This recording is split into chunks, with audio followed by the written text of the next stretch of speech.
तो बच्चों, simple harmonic motion में एनर्जी कितनी होगी और उसका वेरिएशन कैसे होगा, अभी हम इस वीडियो में ये डिस्कस करने वाले हैं। तो हम लोग जानते हैं कि सिंपल हार्मोनिक मोशन बेटा जो भी ऑब्जेक्ट या पार्टिकल है वो सिंपल हार्मोनिक मोशन करेगा, जैसे पेंडुलम में करता है।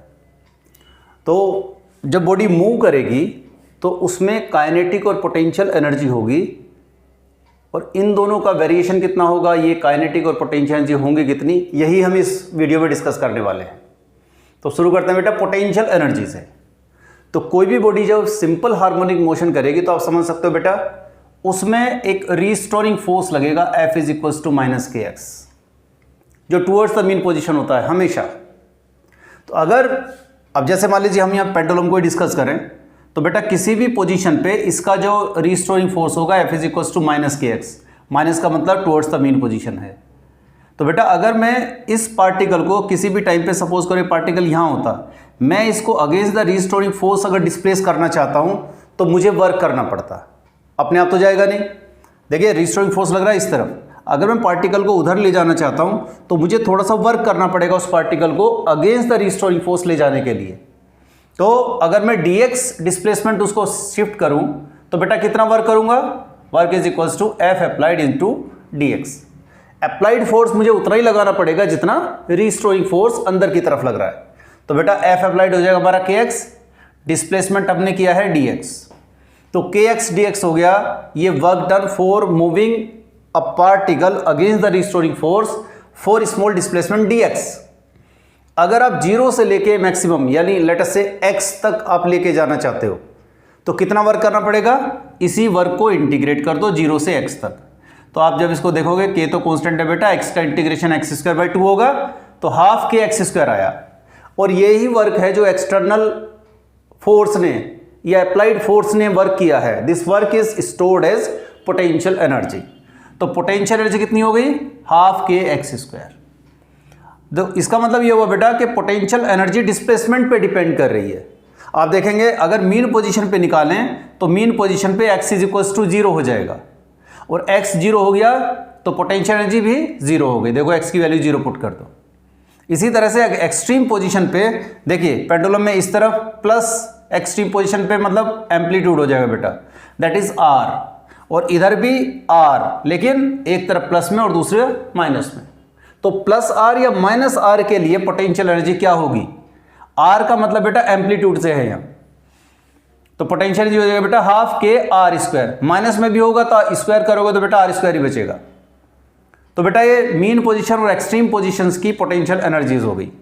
काइनेटिक एनर्जी को देखो, काइनेटिक एनर्जी हम पहले से ऑलरेडी जानते हैं हाफ mv स्क्वायर होती है। v हमने SHM में निकाल के रखा हुआ बेटा omega under root r square minus x square, तो v की जगह हमने ये पुट कर दिया, इसका स्क्वायर कर दो तो बेटा हमारी पोटेंशियल एनर्जी आएगी half m omega square r square minus x square, और ये जो m ओमेगा स्क्वायर है ये कहलाता k फोर्स कांस्टेंट, तो half k r square minus x square, ये हो गया बेटा काइनेटिक एनर्जी। तो इसका मतलब आप देख सकते हो बेटा x के अनुसार पोटेंशियल एनर्जी और काइनेटिक एनर्जी दोनों वेरी करेंगे। टोटल एनर्जी अगर हमें निकालनी है, अच्छा काइनेटिक एनर्जी का भी एक्सट्रीम और मीन पोजीशन के लिए निकाल दो। मीन पोजीशन पे x 0 हो जाएगा तो x 0 पुट करोगे तो हाफ के आर स्क्वायर हो गया, और बेटा एक्सट्रीम पोजीशन पे आप देखेंगे एक्सट्रीम पोजीशन पे x is equals to r हो जाएगा। एक्सट्रीम पोजीशन पे जो डिस्प्लेसमेंट है that is equals to amplitude, तो x is equals to plus minus r होगा तो काइनेटिक एनर्जी 0 हो गई। और आप जानते हैं बेटा कोई भी बॉडी या पेंडुलम जब ऑसिलेट करेगा तो एक्सट्रीम पोजीशन पे जाकर रुकता है फिर वापस आता है, ऐसे इस तरफ एक्सट्रीम तक जाएगा, रुकेगा, फिर वापस आएगा। तो दोनों एक्सट्रीम पोजीशन पे वेलोसिटी 0 है तो इसलिए काइनेटिक एनर्जी 0। टोटल एनर्जी क्या होती है, काइनेटिक और पोटेंशियल का सम। आप इन दोनों को ऐड करोगे तो फाइनली आपका हाफ के आर स्क्वायर आएगा बेटा। इसको हाफ के की जगह m ओमेगा स्क्वायर भी लिख सकते हो। इस पूरी इक्वेशन से क्या पता चलता है कि इसमें कहीं भी डिस्प्लेसमेंट नहीं है, इसका मतलब टोटल एनर्जी डिस्प्लेसमेंट पे डिपेंड ही नहीं करती, यानी हर पोजीशन पे टोटल एनर्जी कांस्टेंट रहेगी, बस काइनेटिक और पोटेंशियल कन्वर्ट होती रहेंगी। इसी वेरिएशन को देखते हैं कि डिस्प्लेसमेंट के साथ साथ काइनेटिक और पोटेंशियल एनर्जी कैसी वेरी करेंगी। इसका ग्राफ देखिए। तो मान लीजिए पेंडुलम हमने डिस्कस किया, इस पेंडुलम की ये मीन पोजीशन है, मीन पोजीशन से पॉजिटिव डायरेक्शन में जा रहा है, यहाँ पे आके डिस्प्लेसमेंट मैक्सिमम हो गया यानी एम्पलीट्यूड। इसी तरह से अपोजिट डायरेक्शन में माइनस में डिस्प्लेसमेंट बढ़ता जा रहा है, यहाँ पे आके एम्पलीट्यूड मैक्सिमम। तो बेटा अगर मैं एनर्जी डायग्राम बनाऊं तो ये हॉरिजॉन्टल एक्सिस, ये वर्टिकल एक्सिस, मैं इसको एक्स से रिप्रेजेंट कर रहा हूँ हॉरिजॉन्टल एक्सिस को, और वर्टिकल एक्सिस को बेटा वाई, मतलब वाई एक्सिस को हम रिप्रेजेंट करते हैं एनर्जी से। तो पहले पोटेंशियल एनर्जी के लिए देखते हैं। पोटेंशियल एनर्जी मीन पोजीशन पे कितनी है? 0। तो मतलब मीन पोजीशन मतलब यहाँ पर पोटेंशियल एनर्जी 0, और एक्सट्रीम पोजीशंस पे half k r square maximum है। तो बेटा एक्सट्रीम पोजीशन ये है, तो यहाँ पर पोटेंशियल एनर्जी मैक्सिमम, यहाँ भी पोटेंशियल एनर्जी मैक्सिमम। तो ये वाला जो ग्राफ है ये पोटेंशियल एनर्जी का है। सिमिलरली काइनेटिक एनर्जी का देखेंगे तो काइनेटिक एनर्जी का मीन पोजीशन पे मैक्सिमम, मीन पोजीशन पे मैक्सिमम, और एक्सट्रीम पोजीशन पे 0। तो एक्सट्रीम पोजीशन ये बेटा, तो यहाँ पे काइनेटिक एनर्जी 0, यहाँ पर भी काइनेटिक एनर्जी 0। तो इसका ग्राफ आया है ब्लू वाला, काइनेटिक एनर्जी जी। तो आप देखेंगे जैसे जैसे मीन पोजीशन से दूर चलते हो तो पोटेंशियल बढ़ती है, काइनेटिक कम होती है। समझ रहे बेटा? पोटेंशियल बढ़ती है, काइनेटिक कम होती है। लेकिन टोटल एनर्जी को अगर आप देखोगे तो टोटल एनर्जी कांस्टेंट है, ये वेरी नहीं करती। हर पॉइंट पे, हर पोजीशन पे पोटेंशियल काइनेटिक का सम कांस्टेंट बना रहेगा। एक वेरिएशन और देखते हैं एनर्जी का विद रिस्पेक्ट टू टाइम। देखिए अगर हम ये मान के चलें कि ऑसिलेशन हमने यहां से स्टार्ट किया एक्सट्रीम पोजीशन से, तो यहां से ऐसे गया पेंडुलम और वापस आया, तो ये एक ऑसिलेशन हुआ बेटा, एक ऑसिलेशन। तो एक ऑसिलेशन में पोटेंशियल और काइनेटिक का वेरिएशन कैसे हो रहा है ये हमें डिस्कस करना है। तो मान लीजिए हमने ये ग्राफ भी ऐसा बनाया, when oscillation starts from extreme position. अगर हम यहां से स्टार्ट करें तो टाइम देखो, यहां से यहां जाकर वापस आने का टाइम है टाइम पीरियड, मतलब कैपिटल टी। तो हम इसको अगर 4 पार्ट में डिवाइड कर लें, तो यहां से शुरू किया, यहां पे टाइम 0, यहां पे t/4, यहां पर t/2, यहां पर 3t/4 और फिर t, इस तरह से। तो बेटा हमने हॉरिजॉन्टल एक्सिस पे 0, t/4, t/2, 3t/4 and then t। चलिए पोटेंशियल एनर्जी के लिए देखिए बेटा, इस पॉइंट पे ये एक्सट्रीम पोजीशन है, एक्सट्रीम पोजीशन पे पोटेंशियल एनर्जी क्या होगी? Maximum, half k r square. Extreme position पे जब ये इधर आएगी तो पोटेंशियल एनर्जी डिक्रीज होगी, और इस मीन पोजीशन पे आके पोटेंशियल एनर्जी क्या हो जाएगी? 0। मीन पोजीशन पे पोटेंशियल एनर्जी 0। तो पोटेंशियल एनर्जी का ग्राफ बनाओगे तो 0 टाइम पे पोटेंशियल एनर्जी मैक्सिमम, और मीन पोजीशन की तरफ मतलब t/4 टाइम लगेगा यहां से यहां आने में। तो t/4 टाइम पे पोटेंशियल एनर्जी कम हो गई। जब ये इधर चलेगी तो पोटेंशियल एनर्जी बढ़ेगी, तो अब बढ़ रही है। तो यहां आते आते टाइम हो गया t/2, यहां से यहां तक का टाइम t/2, तो पोटेंशियल एनर्जी मैक्सिमम। फिर जब इधर चलेगी तो पोटेंशियल एनर्जी डिक्रीज होगी 0, पोटेंशियल एनर्जी डिक्रीज होगी 0, और फिर से बढ़ के मैक्सिमम, यानी अब यहां आ चुका है तो पोटेंशियल एनर्जी मैक्सिमम। इसी तरह से काइनेटिक एनर्जी का देखेंगे तो इस पोजीशन पे बेटा काइनेटिक एनर्जी 0, तो काइनेटिक एनर्जी 0। t/4 टाइम के बाद में काइनेटिक एनर्जी मैक्सिमम, क्योंकि मीन पोजीशन पे मैक्सिमम हो जाती है, तो फिर ये मैक्सिमम। ये जो डॉटेड वाला ग्राफ है ब्लू वाला, ये काइनेटिक एनर्जी को रिप्रेजेंट कर रहा है। और बेटा टोटल एनर्जी का क्या होगा? टोटल एनर्जी कांस्टेंट बनी रहेगी। तो ये ग्राफ निकलता है कि टाइम के साथ पोटेंशियल और काइनेटिक एनर्जी का चेंज होना। इससे बेटा एक कंक्लूजन, बहुत ही इंपॉर्टेंट कंक्लूजन निकलता है। आप देखिए एसएचएम में क्या होता है, यहां से यहां तक आया, ये एक्चुअली ये इसके हम इसकी फ्रीक्वेंसी को भी रिप्रेजेंट करते हैं ना बच्चों। फ्रीक्वेंसी क्या होती है? Number of oscillations in 1 second, number of oscillations in 1 second. तो यहां पर देखो एक मतलब है यहां से यहां तक का एक ऑसिलेशन पूरा हुआ है टी टाइम में, मतलब एक ऑसिलेशन पूरा हुआ है टी टाइम में। एनर्जी के बारे में देखोगे बेटा तो इस टी टाइम में एनर्जी के 2 बार वेरिएशन हो गए, मैक्सिमम से 0, मतलब एक साइकिल कहां कंप्लीट हुआ इसका? यहां से शुरू हुआ है, यहां से शुरू होकर एक साइकिल बेटा यहां कंप्लीट हो गया, दूसरा साइकिल यहां से शुरू हुआ और यहां पे कंप्लीट हो गया। ऐसे ही काइनेटिक एनर्जी का देखोगे, यहां से शुरू होकर एक साइकिल यहां कंप्लीट हो गया, दूसरा साइकिल यहां से आके यहां कंप्लीट हो गया। इसका मतलब क्या है कि पोटेंशियल और काइनेटिक एनर्जी की जो फ्रीक्वेंसी है वो डबल हो जाती है as compare to the frequency of oscillation.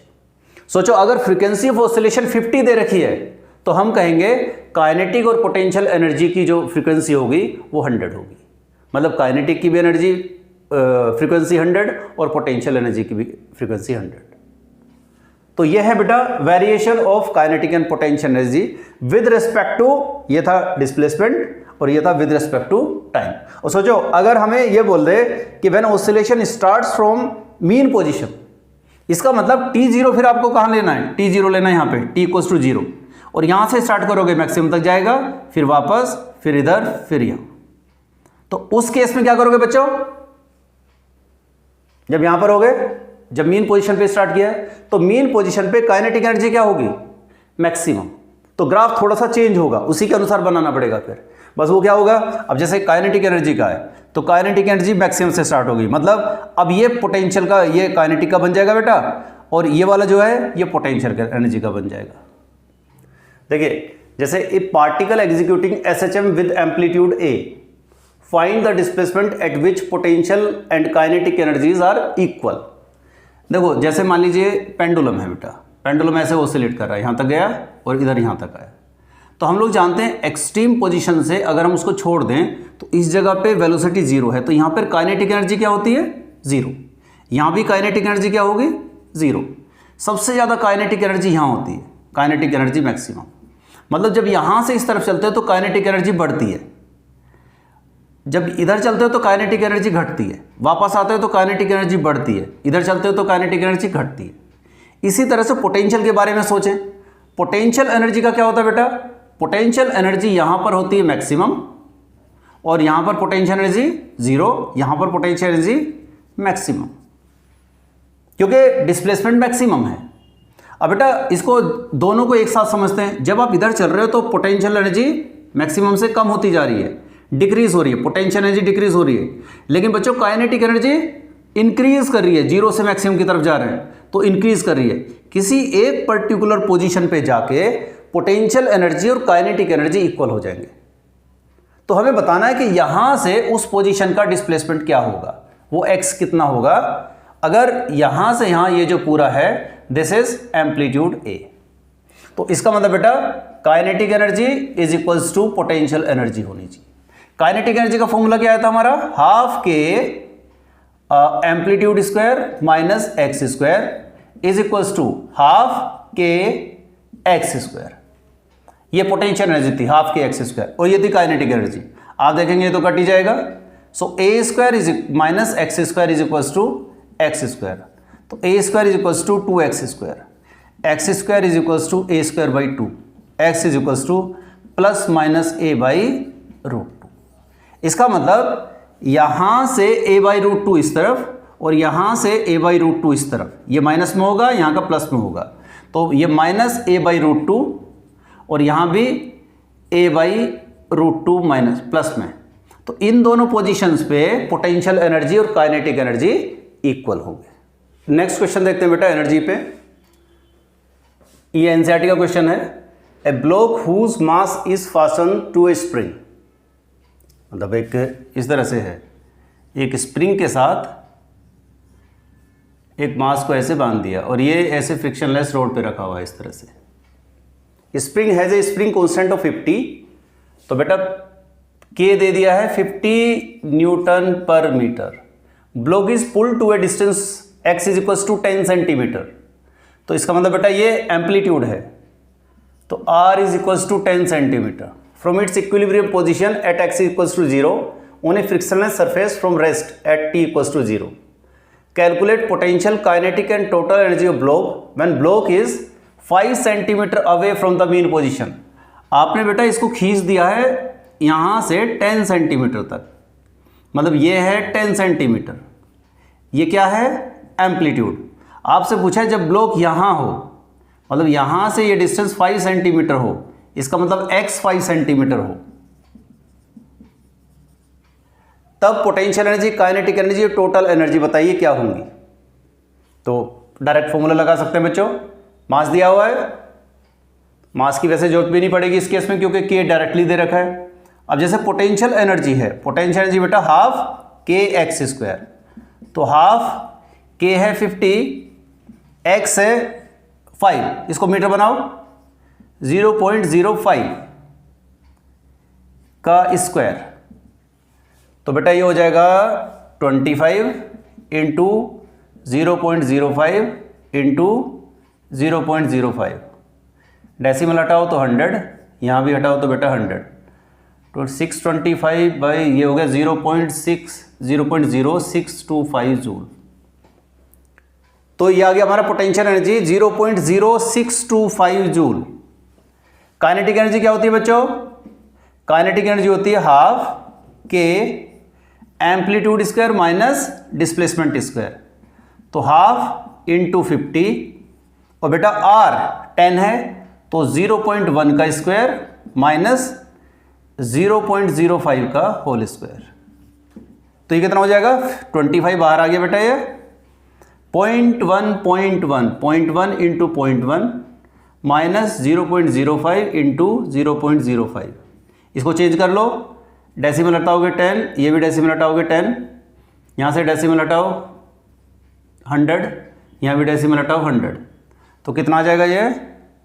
Kinetic energy equals to आएगा 25 1/100 माइनस 25 बाई 1010। बेटा इसको मैं एक 100 की मैंने 2 जीरोस मतलब डेसिमल यहाँ पे लगा दिया, तो this is somehow 25 into 0.75 by 100, ऐसा कुछ आएगा। 25 बाई इसको मल्टीप्लाई करो 25 को 75 से, so something 625 into 3, 15 3 6 7 1875 point divided by 100, so this is 0.1875 joule. तो ये आ गई बेटा काइनेटिक एनर्जी। और टोटल एनर्जी निकालोगे तो potential energy plus kinetic energy होती है, तो इन दोनों का सम कर दो 0.0625 plus 0.1875। So this is how much? 5 + 10 7 9 10 और 9 और 6 15 1 और 1 2, तो 0.25 जूल। इतना आ गया बेटा टोटल एनर्जी, ठीक है। और टोटल एनर्जी हम एक तरीके से और निकाल सकते हैं, आपको याद हो टोटल एनर्जी का हमारा फॉर्मूला क्या आता है? Half k r square, half into 25 into 25 नहीं 50 है ये, और आर कितना बेटा? 10 सेंटीमीटर, मतलब 0.1 इंटू 0.1, डेसिमल हटाओ 10, डेसिमल हटाओ 10, this is 25, so this is 25 by 100 आ गया बेटा 0.25 जूल। ये और ये सेम है, तो आप इस तरह से भी टोटल एनर्जी निकाल सकते हो और पोटेंशियल और काइनेटिक का सम करके भी टोटल एनर्जी निकाल सकते हो। तो इस तरह से हम लोग बेटा पोटेंशियल और काइनेटिक एनर्जी या टोटल एनर्जी के क्वेश्चन हम एसएचएम में कर सकते हैं।